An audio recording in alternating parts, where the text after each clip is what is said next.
kita bakal nyari motor-motor baru yang launching di Gias 2023. Nah, apa aja motor baru yang keren, yang seru-seru? Nih, ikutin videonya.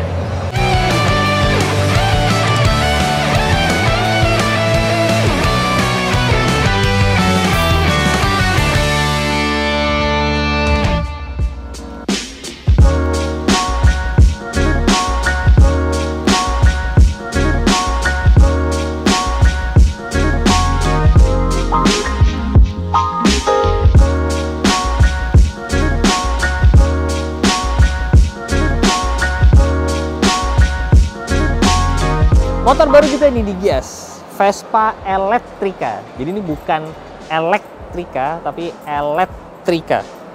Nah, ini adalah Vespa listrik ya, sebenarnya udah diproduksi, di launching di Eropa di tahun 2017. Jadi Indonesia telat kira-kira 6 tahun untuk mendapatkan Vespa Elettrica ini. Nah, ini adalah Vespa yang full listrik. Jadi kalau kalian lihat di antara motor-motor lainnya, motor listrik, ini yang modelnya paling konvensional, bener-bener konvensional banget. Bentukannya bener-bener kayak Vespa Primavera aja. Bedanya dia listrik. Udah gitu doang. Nah, kalau ngomongin soal range dan sebagainya, Vespa Elettrica ini dia range-nya bisa sampai 100 km, teman-teman. Kalau kecepatannya yang rendah. Nah, kalau kecepatannya tinggi, dia tentunya akan berkurang. Tapi emang seberapa tinggi sih kecepatan top speed dari Vespa Elettrica? 120, 130? Enggak. 70-80 km per jam adalah top speed dari Vespa Elettrica ini. Nah, jadi ini bukan motor listrik yang apa ya? Sebenarnya kalau dibandingin dengan motor listrik yang teknologi sekarang, kalau menurut gue pribadi sebenarnya agak ketinggalan. Karena ya beberapa motor listrik yang baru tuh udah bisa 120 km, kecepatannya udah bisa 100 gitu kan. Tapi memang ini membawa brand Vespa itu sendiri, jadi collectible gitu loh. Nah, ini setahu gue juga sudah habis kuotanya untuk tahun ini, karena ini masih impor ya kan. Jadi udah habis kuotanya dan harganya itu hampir 200 juta rupiah. Jadi untuk sebuah motor listrik ya, ini memang mahal banget sih. Untuk kecepatan segitu, untuk spek segitu. Tapi ya udah habis buktinya, karena memang masih laku. Ini bagian gue paling suka dari Vespa. Jadi Vespa tuh menurut gue ya, harusnya itu ban belakangnya kelihatan kayak gini nih. Karena ini keren banget tuh. Jadi karena ban belakang yang terekspos, nggak ada knalpot. Biasanya kan di sini knalpot nih. Nah, ini nggak ada knalpot, jadi terekspos. Ini kalau ganti pelek soka gitu ya atau apa, ini jadi keren banget loh nih. Bentukannya benar persis Vespa biasanya. Jadi kalau kalian punya parts-parts Vespa gitu ya, ada kemungkinan besar bisa juga dipasang di sini, teman-teman. Nah, yang bikin menarik lagi sebenarnya ada dari sebelah sana. Nah, dari sebelah sini ini lumayan beda nih sama Vespa biasanya dan motor listrik kebanyakan lainnya. Jadi kalau kalian lihat, biasanya kan di sini bagian CVT kan. Nah, gue pikir awalnya sini tuh CVT. Jadi gue pikir awalnya motor ini tuh mid drive. Terus dia pakai gear ke belakang gitu untuk memutar rodanya. Tapi ternyata enggak, teman-teman. Jadi konsepnya agak berbeda nih. Jadi di sini baterai dan sebagainya, ya kan. Dan dia pun motornya itu bukan di hub. Nah, motornya itu ada di sini nih. Jadi motornya antara mid drive dan antara hub drive di sini. Dan dia pakai reduction gear lagi untuk sampai ke roda. Makanya ini agak beda nih. Biasanya motor listrik itu antara dua, hub drive yang di roda, di pelek, dan mid drive di tengah sini pakai rantai ke sini. Tapi kalau ini motornya ada di tengah sini, di tengah-tengah swing arm sini pakai reduction gear ke roda. Ya, jadi emang agak berbeda ya. Konsepnya agak lucu sih. Tapi menurut gue sama Vespa didesainnya keren banget. Ya emang karena Vespa itu jago ngedesain ya. Jadi dia ngedesainnya ini keren sekali bentukannya. Futuristik bagus banget. Kalau gue lihat dari mounting suspensinya kayaknya ya, kalian sih bisa pakai mounting suspensi aftermarketnya kayak Marus gitu kan. Yang gue ganti di motor gue. Ini kayak sama nih posisinya. Yang menarik lagi lainnya, ada yang bisa tahu nggak? Ada yang hilang dari sebelah sini nih. Tahu nggak, Rif? Hah? Ya, motor ini nggak ada standar sampingnya. Hanya ada standar tengahnya. Kayak apa ya? Oke, kita Jet Dragster. Motor ini nggak ada standar sampingnya. Menarik juga. Wow. Ini agak lucu nih bentukannya. Ada yang menarik dari bagian dashboardnya sini. Jadi kalau ini sebenarnya sama kayak Primavera yang 75th anniversary gitu kan. Dia pakai LCD di sini nih teman-teman. Tapi ini kan motor listrik ya. Dia nggak perlu nyalain mesin. Jadi nggak perlu nge-start. Sedangkan Vespa di sini ada tombol start. Ada engine cut off tapi bisa di sini tombol start. Sama Vespa diganti jadi tombol peta. Map. Jadi biasanya kan ini buat nge-start, tapi sekarang jadi tombol map. Gua nggak tahu, mungkin bisa nyambung ke peta yang ada di HP atau gimana. Cuman ya ini sekarang jadi tombolnya jadi tombol map, teman-teman. Kalau dari bagian depan sini sih, kayak kaki depan sih emang mirip banget sih sama si Vespa yang lainnya. Cuman yang bikin beda dari Vespa-Vespa lainnya yang dijual di Indonesia, ini standar itu dapat Pirelli. Pirelli Angel Scooter. Nah, Vespa yang lain biasanya bannya Maxxis atau apa, tapi ini Pirelli. Jadi emang lebih premium parts yang nempel. Dan juga emang karena ini masih bikinan dari Itali, makanya harganya tinggi sekali. Tapi ya Vespa collectible. Dari dulu sampai sekarang semua Vespa bisa dibilang collectible teman-teman. Termasuk si Elettrica ini yang listrik. Sekarang kita lihat bagasi dari Vespa Elettrica. Nah, bagasinya itu besar teman-teman. Jadi persis kayak Vespa ya biasanya. Nah, Vespa yang bensin biasanya kan di sini adalah buat bensin kan. Cuman kalau di Elettrica itu buat charger di sebelah sini. Jadi kalian harus buka tutupnya ini. Terus kita angkat. Nah, ini tutupnya ini. Ini pun juga ada sensornya teman-teman. Jadi kalau misalkan kalian nggak nutup bagian chargernya ini sampai pas, motornya nggak mau nyala. Ini jangan sampai hilang. Nah, ini juga bedanya dengan motor listrik lainnya. Jadi ini tinggal kita tarik. Terus pakai adapter, cuman kayak adapter doang gitu, langsung colok ke wall charger, ke wall socket istilahnya. Jadi langsung nyolok ke tembok. Ini langsung ngecas teman-teman. Jadi ini kelebihannya dari Vespa Elettrica, yang mana menurut gua kalau motor listrik lain harus ada charger terpisah. Kalau ini chargernya udah ada di dalam sini teman-teman. Jadi tinggal celek ke rumah, dia langsung ngecas. Dan ini sama Vespanya, jadi kalau kalian lagi pakai ini pun sama Vespanya di sini udah ada celahnya gitu. Nah, ini yang bisa bikin kabelnya muncul keluar teman-teman. Nah, jadi ini tinggal kita balikin ya kan. Gede juga tuh berarti area di dalam situ, karena kabelnya cukup panjang. Itu tutup.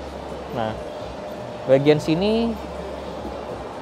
Nah, oke, kita lihat dalamnya.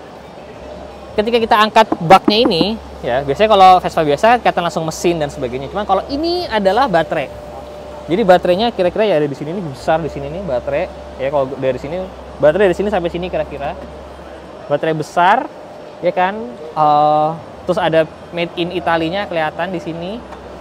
Ya, mirip kayak Vespa biasanya, mirip lah ya. Jadi menurut gue secara rangka dia sama, cuma secara internal doang dia beda. Nah, jadi jawabannya adalah baterainya di mana? Di sini teman-teman. Makanya kenapa dia masih bisa buat buat naruh helm di sini, bagasinya masih gede, karena itu kelebihan Vespa ini secara body dia besar, secara sasis pun dia juga sudah besar. Nah, makanya ini menarik banget karena kalian punya parts Vespa dari Sprint, Primavera, hampir kebanyakan bisa dipindah ke sini nih. Ya kecuali knalpot dan sebagainya, tapi yang lainnya bisa dipindah ke sini dan itu yang membuat ini menjadi menarik nih Vespa Elettrica.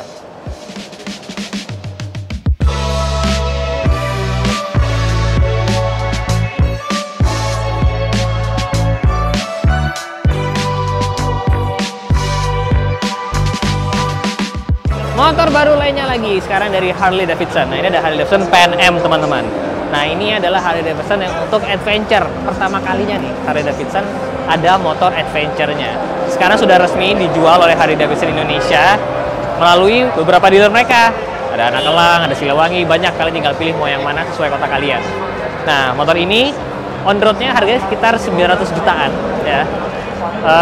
Sesuai dengan kompetitor-kompetitor lainnya. Jadi kayak yang BMW, ya kan, itu juga sekitar 800-900-an. Ducati juga segitu, jadi ini memang berada di price range yang benar lah menurut gue. Nah, gue suka banget nih bentukannya, karena bentukannya cukup futuristik gitu ya, tapi nggak norak, masih ada kesan kerennya dari ala Harley-nya gitu. Dan ini bener-bener adventure yang canggih teman-teman. Jadi banyak banget fitur-fitur kecanggihan di Harley Davidson Pan Am ini. Seperti contoh, dia sebenarnya ada kayak semacam comfort access-nya. Jadi ketika mesin motor mati, dia bisa turun. Kalau udah mau jalan, dia naik lagi. Nah, karena memang motor ini suspensi depan, belakang semua itu sudah elektrik, ya kan? Sudah bisa diatur dari komputer yang ada di motor tersebut. Nah, mesinnya ini sama dengan mesin yang ada di Sportster S yang waktu itu udah pernah gue cobain. Jadi ini adalah mesin Revolution istilahnya. Mesin terbaru dari Harley Davidson. 1250 cc ya, sama kayak Sportster S ya. Cuman tenaganya sedikit diubah untuk lebih banyak di torsinya kalau di Harley Davidson Pan Am ini. Jadi dia sudah air cooled, ya kan? Teknologi sudah jauh lebih canggih, makanya tenaganya memang sangat-sangat bersaing dengan motor-motor kayak BMW GS atau Ducati Multi. Ini udah properly gitu. Dan kalau kita lihat ya, parts-parts yang nempel tuh bener-bener premium teman-teman. Rem depan dan belakang Brembo, ya kan? Brembo, terus juga udah floating disc. Nah, ini walaupun peleknya itu jari-jari kelihatannya, tapi dia bukan pakai ban dalam. Dia bentukannya jari-jari, tapi dia sebenarnya sudah tubeless teman-teman. Suspensi sudah upside down, elektronik seperti yang gue bilang. Pengereman semua Brembo. Ini benar-benar motor yang memang proper motor mewah adventure teman-teman. Keren deh. Kalian harus lihat sih, ini benar-benar keren banget. Kalau kalian mampir ke Gias, jangan lupa mampir ke boothnya Harley Davidson untuk lihat langsung si Harley Davidson Pan Am ini. Dashboardnya pun juga gede banget layarnya, jauh lebih gede daripada yang ada di Sportster S. Udah full color, digital, semuanya bisa diatur melalui tombol-tombol yang ada di sini, ya kan? Udah ada cruise control, pokoknya ini udah Harley Davidson yang emang enak banget. Mesin Revolution engine-nya V-twin dengan tenaga yang khas Harley, torsinya besar banget, 2 silinder. Tapi seperti gue bilang di video Sportster S, kalian jangan takut, ini mesin yang kayak Harley zaman dulu, ini udah mesin yang baru, revnya bisa tinggi banget. Redline-nya sekarang sudah di 9000 rpm. Jadi memang udah mesin proper yang sesuai dengan zamannya sekarang nih. Gitu. Ini bagus. Warna kuningnya bagus banget lagi. Desainnya tuh memang beneran bagus ya. Gue suka banget ketika ini pertama kali keluar, jujur gue sangat-sangat penasaran untuk nyobain motor ini. Tapi tenang, kita tunggu beberapa lama lagi, nanti gue akan pinjem unit untuk dicobain si Harley Davidson Pan Am ini. Apakah setinggi gue 167 bisa? Kita lihat ya, harusnya sih bisa sih. Desainnya keren banget. Bener-bener apalagi kalaupun depan kotak ini ya, gue suka banget sih kalau depan kotak. Terus ada fog lamp-nya di sini, ada crash bar-nya. Bener-bener proper motor adventure gitu loh. Bukan cuman kayak Harley tiba-tiba pakai mesin lama, sasis lama, bikin motor adventure tuh enggak. Bener-bener mesin baru, sasis baru, teknologi baru, dengan ada DNA Harley-nya. Kalian suka apa nggak guys? Buat kalian penggemar Harley Davidson dengan mesin yang masih klasik, nah ini ada ini nih, Softail Breakout 117. Bener, alias sekitar 1900-an cc lah teman-teman. Jadi 117 itu kode dalam cubic inch, ada 117, sebelumnya 114. Yang ini harganya sekitar 700 jutaan. Nah kalau ini pasti pakai mesin yang tipikal Harley banget ya, yang dari zaman dulu, yang bener-bener raungannya pelan, RPM-nya nggak bisa tinggi gitu kan.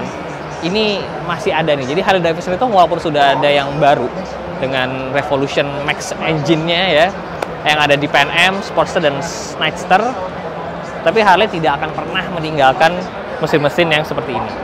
Mesin-mesin yang heritage-nya sangat-sangat kuat dari dulu sampai sekarang. Kalau kalian masih suka yang model seperti ini, ada opsinya di sini. Kalian bisa lihat langsung di booth-nya Harley Davidson di Gias 2023.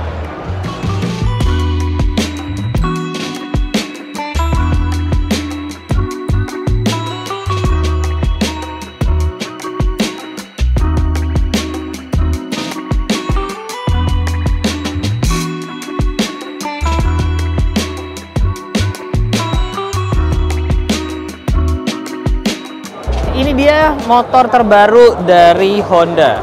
Akhirnya Honda rilis motor listrik. Ini motor yang bisa dibilang ditunggu banyak banget orang karena akhirnya pabrik Jepangan ya sebesar Honda itu rilis motor listrik. Honda IM1i. Nah, sebenarnya tahun lalu motor ini udah dipajang di IMOS, itu udah dipajang. Tapi nggak dikasih tahu harga, spek dan sebagainya, cuma kayak gitu doang. sekarang akhirnya dirilis. Nah, sekarang kita bahas speknya yuk kayak gimana. Nah, secara spek Honda IM1i ini sebenarnya oke sih gitu secara spek ya. Tapi tidak fantastis dibandingkan dengan kompetitor-kompetitor sekarang yang ada. Seperti contoh range-nya. Range-nya tuh hanya sekitar 40 sampai 50 km. Top speed-nya itu nggak nyampe 50 km per jam. Nah, jadi secara spek memang motor ini bukan yang paling oke lah ya kalau di antara kompetitor sekarang di Indonesia. Nah, gimana tentang harga nih? Harganya ini yang sebenarnya bikin cukup deg-degan. Belum ada harga pasti, ya kan? Cuman price range-nya itu di atas 40 juta. Nah, jadi di atas 40 juta untuk Honda motor listrik pertama dengan spek yang kayak gini, kita harus melihat reaksi pasarnya sih kayak gimana. Karena jujur kompetitor-kompetitornya dengan nama yang memang masih baru gitu ya, itu speknya jauh lebih tinggi sih sebenarnya. Cuman ya kita lihatlah, Honda sebagai penguasa pasar pasti memiliki arti yang kuat juga untuk para calon konsumennya kan. Nah, kalau kita lihat desainnya sebenarnya cukup unik juga sih. Jadi dia emang skuter yang ukurannya bisa dibilang kecil lah ya. Ya, tadi ada yang bilang segede Honda Beat, more or less sama emang. Nah, baterainya itu ada di bawah jok teman-teman, di situ kan. Yang menjadi pertanyaan gue adalah dengan baterai di bawah jok, kenapa lantainya itu tebel, ya kan? Karena biasanya motor listrik yang lantainya tebel itu karena ada baterai di situ. Tapi Honda IM1 ini baterainya di bawah jok, dan dia menggunakan teknologi dinamo yang di velg, jadi on wheel, nah di belakang. Gitu. Kelebihannya dari komposisi seperti ini adalah dia nggak makan tempat di area motornya, makanya motornya bisa sangat compact. Suspensinya 2, ya kan, tapi belakangnya masih pakai rem tromol. Ya. Secara desain lucu, gue mesti mengakui desain lucu, bagus, build quality yang nggak usah dipertanyakan. Tapi ya memang secara spek dan harga ini yang menjadi pertanyaan gue, dan gue penasaran banget nanti masyarakat akan komentar seperti apa. Nah, jadi itu dia motor-motor yang baru di launching di Gias 2023. Mungkin ada beberapa yang belum gue cover, tapi setidaknya 3 ini yang sangat-sangat menarik perhatian gue, teman-teman. Kalau kalian disuruh pilih salah satu, kalian akan pilih yang mana? Terus di kolom komen di bawah. Stay di jalan, I'll see you next video guys. Bye-bye. Ayo Aaron, let's go. Dadah.